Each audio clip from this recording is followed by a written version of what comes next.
Guys, welcome back to my channel. This is Nib TV again. So ngayon guys, mayroon akong i-share sa inyo isang idea tungkol to sa paano natin i-revive ang isang dead 18650 na battery. Okay guys, bago tayo mag-upisa, isa muna ang maikling intro.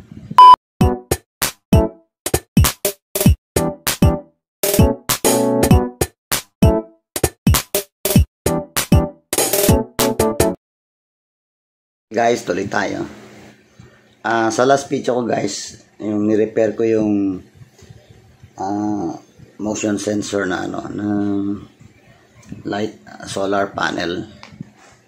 Bali, merong isang battery doon na hindi na gumana. So ito yun guys, kung naalala niya pa to. Ito guys, ayaw na sa mag-charge. Pero kung susukatin natin ang kanyang voltahe, okay, pakita ko sa inyo muna guys. Yan. Lagyan natin sa DC volts. Okay. Yan natin. Yan.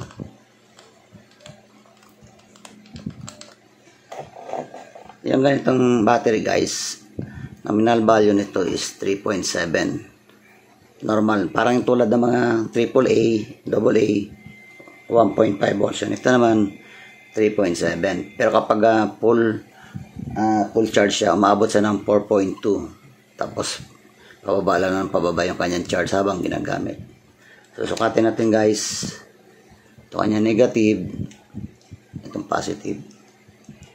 Tingnan natin kung ilan yung kanyang remaining capacity. So meron siyang 288. Kung naalala niyo yung isa kong video na tungkol dun sa ni-repair ko na ng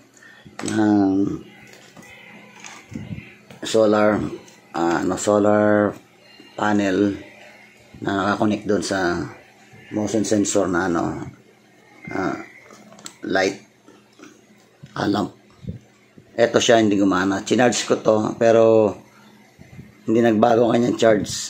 Ano pa rin siya, 2.8 pa rin yata yun, 2.7 something doon. So ito siya ngayon, gagawin natin ng paraan kung paano natin siya maibalik sa normal voltage niya na 3.7 or pataas. Saka ito guys, pag ito inilagay mo sa charger, hindi siya nag-charge. Ito guys, yung isang klaseng battery, kapares niya rin to. Pero ito guys, sukatan natin.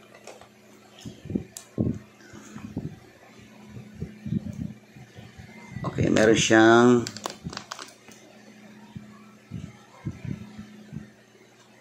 3.91. So ito, good to. Iilaw na yung mga kwan dito. Ilaw, flashlight, kaya na nitong pailawin. Pero ito hindi. So para masubukan natin, meron ako dito isang flashlight. Yan. Meron tong battery. Yan. Pipindutin lang natin dito. Yan, magana siya. So, tatanggalin natin.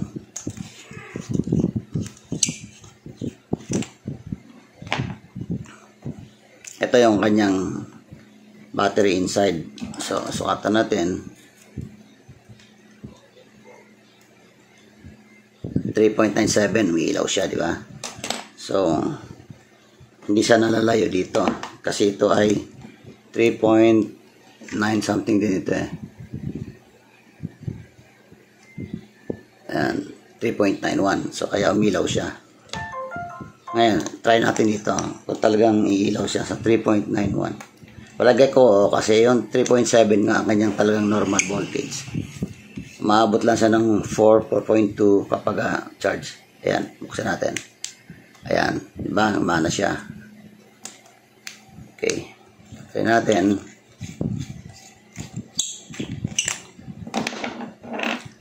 Okay.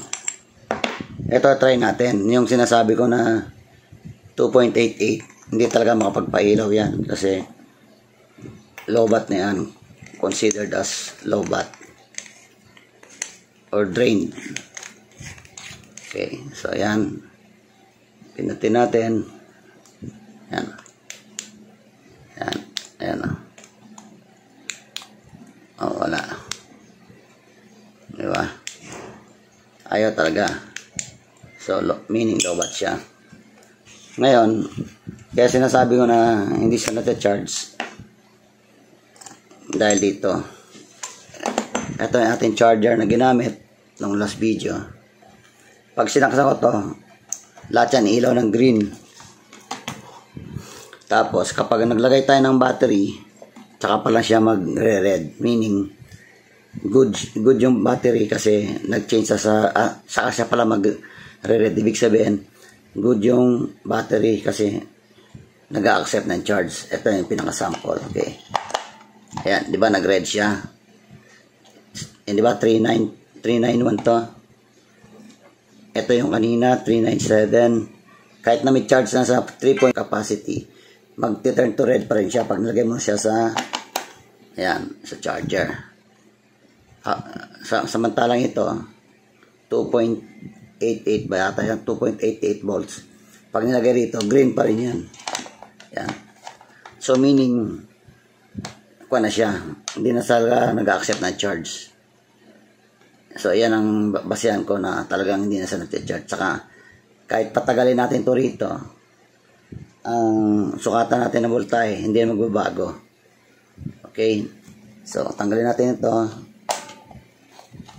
Since dito tayo magpo-focus dito sa isa, yung sira.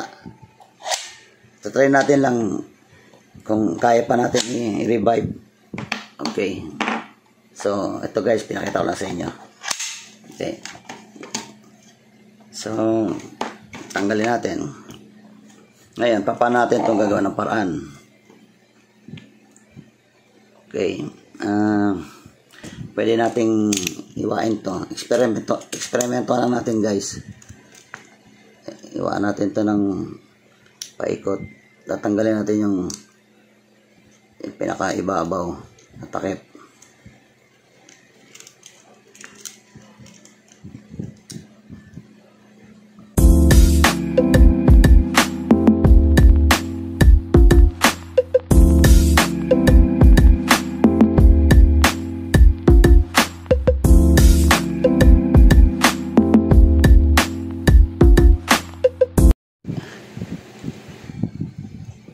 Ayun. Tanggal ko rin guys. Eto, iangat pa natin ito.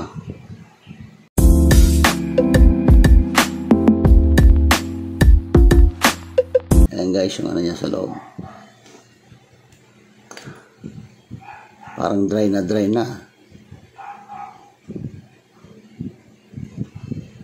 Kaya pala.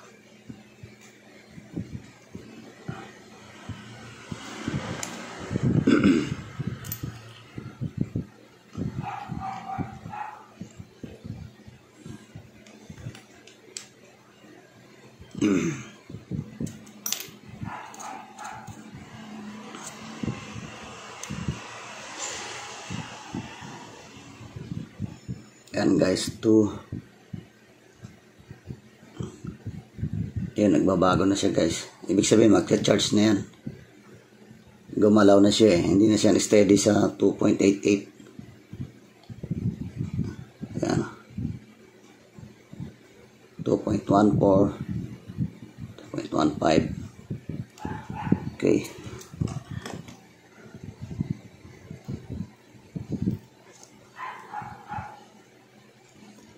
Hindi ko makita loob.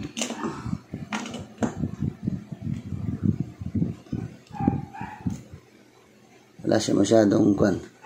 Parang meron lang siyang naka-roll na papel. Ibang klase ano nito. Construction. Yan o. So, gagawin natin guys, babalik natin itong takip. Pero ihinang natin siya muna dito. Okay.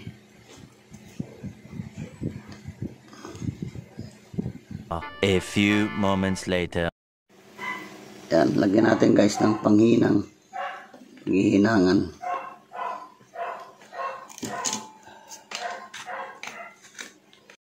Siya nga pala guys, inayos ko na yung pinakatakip. Kanina UP yan pero pinantay ko na. Hindi ko na lang pinakita kasi hahaba lang ating video.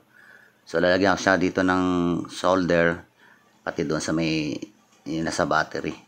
Diyan natin. Kakabit natin muna to bago natin ibalik ulit takip. Ang purpose lang nito guys, kaya ko binuksan to para galaw-galawin yung dielectric niya sa loob. Yung parang papel na pinakita ko nakarolyo. Tinulak-tulak ko lang yun. Ginalaw-galaw. Pero daan-daan lang kasi para hindi masira. So yun lang ang purpose niyan. Pag nakita nyo nang gumalaw na yung readings, ibig sabihin yan, pwede na sa ma-charge kasi nagre-response na yung kanya. Kasi yan nangyari kanina, parang bago natin buksan, para siyang na-freeze doon sa reading na yan, 2.88, hindi na siya nagbabago. So ngayon guys, magbabago na yan. Yun lang guys.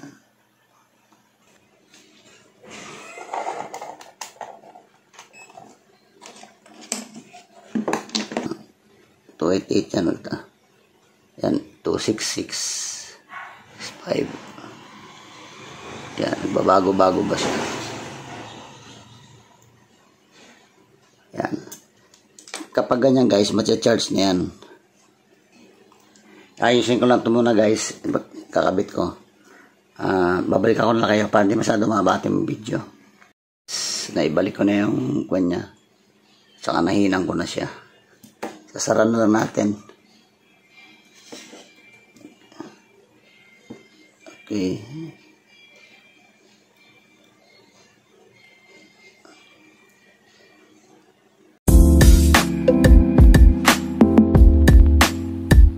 Guys, yan, binalot ako ng tape. Medyo naiba na lang yung forma nito kasi ano na siya, nagalaw na. Pero yun pa rin, meron pa rin siyang connectivity rito. So try natin ngayon guys i-charge kung mag-charge na siya. Teka, sukatin muna natin. Kanina gumalaw na yung reading niya, di ba? Naiba na. Tapos bumaba, minsan tumataas. Ngayon, check natin kung ilan na yung magiging reading niya ngayon. Na-assemble na natin siya. Maaaring babalik sa dun sa last reading niya nung bago natin siya binuksan. Yung 2 point something yata yun. 2.7, 2.8. Check muna natin. Negative, positive. Sa ganitong pagre-repair pala guys, hindi ko pala nabanggit. Dito kayo sa positive magtatanggal di sa negative. So try natin kung meron tayong makuha. Negative, positive. Positive. So yan, meron siyang 2.9. Tumaas ga. Tumasa. Ibig sabihin, okay na. Okay na yan niya. Kasi minsan yung mga iba kong na-repair na ganito, nagbabagsak ang reading, no? Nasa 1 point something lang. Pero pag binuksan ko na rito at meron akong ginalaw-galaw doon sa loob sa mga parang pinaka-ano niya, yung mga papers niya doon, yung parang pinaka-cell ano niya doon, tumataas, nagiging 2 plus, ganyan. So ngayon, tumaas siya 2.9. Yun, okay na. Ibig sabihin, pwede na ito ma-charge. Yan ang indication sa pwede na ma-charge. Pero gaya ng sinabi ko, ito maaring pag sinaksak natin, di ba? Normal ito sa charger ko pag walang charge or mababa ang charge, pag sinaksak nagiging red muna bago mag-green. Sa mga ganitong mga na-repair na, minsan hindi na sumusunod doon, minsan puro green na lang yan ilaw niyan. Kaya kung hindi kagaya nito, di ba? Ito magre-red muna. Ay, teka, hindi ko pa pala nasaksak, sorry. Saksak ko muna to. Yan, di ba, puro green. Depende kasi guys sa charger niya eh. Minsan may charger na wala namang indicator light na ganyan. Minsan naman, puro red. Tapos pag sinaksakan mo, green. Di ba? Naman charger na to. Pag sinaksakan mo ng medyo mababa na charge, magre-red siya. Yan, gaya niyan. Ito rin. Yan, magre-red. Tapos mag-green lang yan pag full charge. Yung mga na-repair na guys, minsan hindi na sa sumusunod sa ganyan, hindi na sa nagre-red. Puro green na lang yan. Ewan ko lang ito ngayon Subukan natin. Pag ito, nag-red siya, ibig sabihin, okay pa rin siya, sumusunod pa rin siya sa, depende sa charger kasi. Pero minsan, hindi na talaga, kahit anong saksak natin yan, green pa rin yan. Sampulan natin, subukan natin. Dito muna. Ayan, tama yung sinabi ko, green. Dito kaya sa iba. Green din. Green din. Hindi na siya nag-red. Kasi na-alter na natin niya eh. Pero, titingnan natin kung magcha-charge siya. Ilan yung reading na 2.9 something ano. Ano natin siya ng kahit mga siguro 5 minutes kung magbabago. Okay, orasan natin. Ngayon is 11:22. Paabotin na lang natin dito guys kahit 11:30. Tingnan natin kung magbabago. Pag nagbago, ibig sabihin, good na siya, nagcha-charge na siya. Okay. So, check lang natin guys. Pag hindi siya nagdagdag ng ng charge, meaning failed yung repair ganyan. Ito lang para guys, para talagang mapakita lang natin success ba o hindi kung magdadagdag yung charge niya. Okay, kahit ito pwede na to eh. Pwede nating stop yan guys eh. Kahit na hindi natin pa 130. Tingnan natin kung may improvement lang. Okay, so ito tanggalin natin.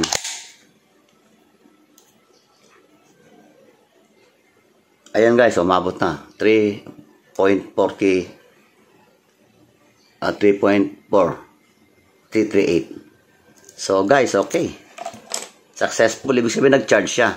So yun lang guys. Kung nagustuhan nyo itong aking senior sa inyo na pagbubuhay ng yung dead battery na kagaya nito, 18650. Paki-like and share guys. And don't forget to subscribe to my channel, Nib TV, and also press the notification bell para ma-update kayo sa mga sunod pa mga video.